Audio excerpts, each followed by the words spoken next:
कराची में डकैती ज़हमत के दौरान रवां साल 44 अफराद को कत्ल किया जा चुका है। गुज़िश्ता एक हफ्ते के दौरान डाकुओं की फायरिंग से 6 अफराद जाँ बहक हो चुके हैं। मजीद क्या तफसीलात हैं, नुमाइंदा आज न्यूज़ शाज़ेब हुसैन इस वक्त हमारे साथ मौजूद हैं। जी शाज़ेब, बताइएगा। जी बिल्कुल, जैसा देखा जाए कराची में स्ट्रीट क्राइम की वारदातों में मुसलसल इजाफा होते जा रहा है। ज़रा सी मुज़ाहमत करने पर भी जो है शहरी को जो है कत्ल कर दिया जाता है। रवां साल 138 रोज़ के दौरान 44 शहरियों को जो है कत्ल कर दिया गया है, जबकि पिछले हफ्ते में 6 शहरी कत्ल हुए, जबकि रवां महीने 10 अफराद डाकू की फायरिंग से जाँ बहक हो चुके हैं। इसमें सबसे ज़्यादा जो मुतासर ज़िला है वो ज़िला कोरंगी है, जहाँ पर एक हफ्ते के दौरान 3 से 4 शहरी कत्ल हो चुके हैं। और अब से कुछ देर कबल यानी दोपहर में मौज़िन के बेटे को फैसल नामी शहरी को जो है कत्ल कर दिया गया है। ये कोरंगी 3 नंबर पे ये वाक़या पेश आया है। उससे मोटरसाइकिल छीनने के दौरान मुज़ाहमत की और मुज़ाहमत पर डाकुओं ने जो है फायरिंग करी और जिसके नतीजे में फैसल नामी शख्स जो है जाँ बहक हो गया। इसी तरीके से गुज़िश्ता दिनों हमने देखा लांडी 89 में डाकू जो है शहरियों से लूटमार कर रहे थे और इसी दौरान उन्होंने फायरिंग की। उसमें 10 साला बच्चा भी जो है गोलियों की जद में आया और उसकी खाला भी जो है ज़ख्मी हुई, लेकिन बच्चा तो इस दौरान इलाज चल बसा। उसके चंद घंटों बाद ही लांडी के इलाके में ही जो है फायरिंग का वाक़या पेश आया, जिसमें साथ मौजूद रहेगा चीफ रिपोर्टर इक़्तिदार अनवर भी हमारे साथ मौजूद है। इक़्तिदार, क्राइम इंडेक्स के अंदर डकैती मुज़ाहमत पर अब तक 44 लोगों को मार दिया गया है। पुलिस का क्या मौक़िफ़ है इस पे, इंतजामिया इस हवाले से क्या कह रही है, तर्जुमान का क्या कहना है, किस तरह से लोग आ रहे हैं, मुल्ज़िमान आते हैं दंदनाते हुए वारदात करते हैं, लोगों को उनकी जानों से छीन लिया जाता है, उनकी जानों से उनको, क्या इस हवाले से अब तक पुलिस कार्रवाई कर रही है?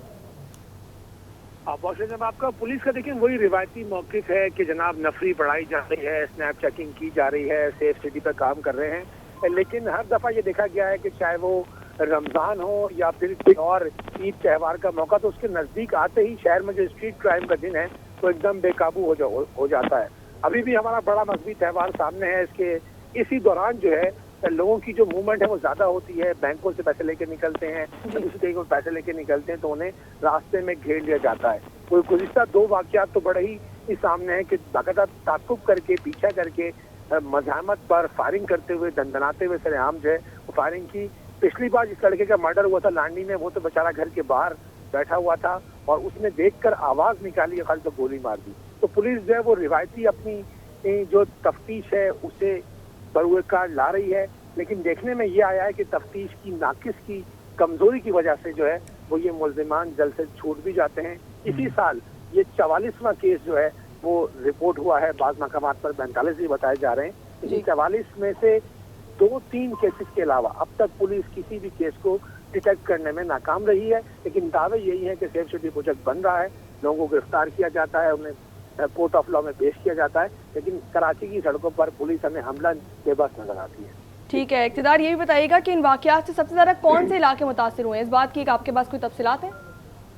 देखिए, कराची के जो मज़ाफ़ाती इलाके हैं उनमें ये तो स्ट्रीट क्राइम का जिन बेकाबू है, लेकिन कराची में कहीं भी किसी भी जगह पर आपकी किस्मत जो है वो ख़राब हो सकती है। ख़ासतौर पर इस दौरान कि जब बिजली पानी के मुजाहरे हो रहे होते हैं, ट्रैफिक जाम होती है। ख़ासतौर पर हमें ये बताया गया है कि डिस्ट्रिक्ट वेस्ट के जो इलाके हैं जहाँ पर बिजली पानी के प्रोडक्ट्स में ज़रा सी ट्रैफिक जाम होती है और लोग आते हैं उस ट्रैफिक जाम में खड़े हुए लोगों से लूट मार करते हैं और चले जाते हैं। गुज़िश्ता कुछ अरसे से बैंकों से जो लोग पैसे लेके निकलते हैं उनके साथ भी इस किस्म के वाक़यात जो हैं वो रिपोर्ट हुए हैं। लांडी है, कोरंगी है, जहांगीर रोड है।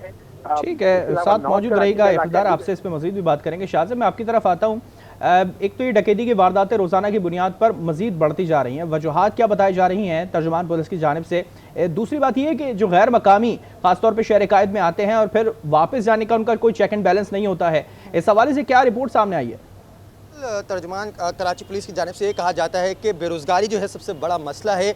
नौजवान जो है बेरोज़गार होते हैं और उसके साथ ही साथ जो गैर मुकामी लोग होते हैं वो यहाँ पर डकैती की वारदातों में मुलव्विस पाए जाते हैं। उनका कोई जो है शनाख्ती रिकॉर्ड मौजूद नहीं होता। जब उनको गिरफ़्तार किया जाता है, उनको अदालतों में पेश किया जाता है, केस की नाक़िस तफ्तीश की वजह से जो है वो कमज़ोर जो है केस बनता है, जिसके बिना पर वो मुल्ज़िमान जल्द अज जल्द जो है जेल से छुड़ जाते हैं और इन मुल्ज़िमान को उनके अपने मुल्क भेजने के लिए कोई ऐसा फार्मूला अब तक जो है कामयाब नहीं हो सका है, जिसकी वजह से उनको उनके दोबारा मुल्क भेजा जाए। क्योंकि पुलिस की जानिब से कहा जाता है कि इनको हम पकड़ते हैं, इनको जो है लाकर जो इनका ऐसा किमाड़ी के इलाके में एक सेंटर बना हुआ है, अमीन सेंटर, वहाँ पर इनको रखा जाता है और उसके बाद बसों में भरकर इनके मुल्क जो है दोबारा भेजा जाता है। लेकिन वहाँ पर भी जो है देखा जाता है कि कोई चेकिंग एंड बैलेंस नहीं होने की वजह से ये मुल्ज़िमान जो है वापस जो है कराची का रुख करते हैं। कराची एक माशी हब है और यहाँ पर हर किस्म का तबका जो है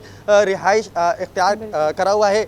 लोग जो है यहाँ पर अपने प्यारों को पैसे भिजवाते हैं बैंक के ज़रिए और इसी तरीके से कैश के ज़रिए। लेकिन यहाँ पर जो रहने वाले जो हर शहरी है उसका यही जो है रवैया देखा जाता है कि वो डर के मारे अपने पैसे जेब में नहीं रखता। मोबाइल जो होता है उनका वो टूटा हुआ होता है, वो कहते हैं कि नया मोबाइल नहीं ख़रीद सकते, डकैत आते हैं वो छीन कर ले जाते हैं। इसी तरीके से डर का इतना खौफ माहौल है कि जब शहरी अपने घर से निकलता है तो पहले देखता है कि जेब में मोबाइल है या नहीं। कार्रवाई पर अगर बात करें तो अब तक इस पूरे रवां साल के दौरान तकरीबन 4-4.5 महीने हो चुके हैं। कितने मुल्ज़िमान को गिरफ्तार किया है जो इस तरह की स्ट्रीट क्राइम की वारदातों में मुलविस थे?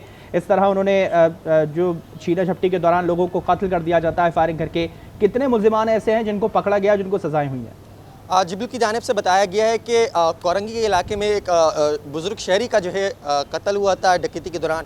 उसमें फायरिंग के तबादले में एक मुल्ज़िम मारा गया था। इसी तरीके से रवां साल जो ईद का दिन जो है डिफेंस फ़ेज़ 1 में एक शहरी को जो है कत्ल किया गया था, जो कि अपने बच्चों के साथ ईद मनाने के लिए हैदराबाद जा रहा था, तो उसको घर की दहलीज पर कत्ल किया था। पुलिस ने जो है कार्रवाई करते हुए इस वाक़े में मुलव्विस एक मुल्ज़िम को हलाक किया था, जबकि उसका साथी को जो है गिरफ़्तार किया था। मुल्ज़िमान पकड़े जाते हैं लेकिन केस की जो है जो तफ्तीश होती है उसको कमज़ोर दिखाई देती है, जिसकी बिहाफ पर मुल्ज़िमान गिरफ्तार तो होते हैं लेकिन जल्द ही जो है बड़ी ईद सर पे है। क्या इक़दामात हो रहे हैं पुलिस की जानिब से? क्या स्नैप चेकिंग के लिए मज़ीद चेक पॉइंट्स बनाए जाएंगे? जिस तरह से हम देखते हैं शहरकाय से लेके मंडी तक का जो पूरा रास्ता है सोराबगोड से लेके, ये काफ़ी रिस्की एरिया रहता है। फिर वापस आते हुए या पैसे ले जाते हुए लोगों को उनको भी लूटा जाता है। क्या स्ट्रेटजी होगी पुलिस की इस दौरान? जो कराची पुलिस चीफ के कहने पर DIG वैस इरफान बलोच उन्होंने गुज़िश्ता दिनों नादरन बाईपास मवेशी मंडी पर जो है दौरा किया था और उन्होंने जो है इंतज़ामिया से वादे किया था कि यहाँ पर सिक्योरिटी के सख्त इंतज़ामात किए जाएंगे और हर किस्म की जो लूट मार के वाक़यात हैं उनको रोकथाम के लिए हर किस्म की जो है कोशिशें की जाएंगी। आज भी जो है सरजानी टाउन जहाँ से नादरन बाईपास का रास्ता गुजरता है, गुलशन कनीज़ फातिमा सोसाइटी पर पुलिस मुकाबला हुआ। उस मुकाबले के दौरान 2 एहलकार शदीद ज़ख्मी हुए थे, जिसमें से एक एहलकार फ़ारूक अब से कुछ चंद लम्हे कबल निजी अस्पताल में दौरान इलाज शहादत नोश कर चुका है। इस वाक़यात में रोकथाम के लिए पुलिस अपनी कारकर्दगी शाहज़ेब हमारे साथ मौजूद थे, इक़्तिदार अनवर ने भी हमें रिपोर्ट किया। आप दोनों का बहुत शुक्रिया।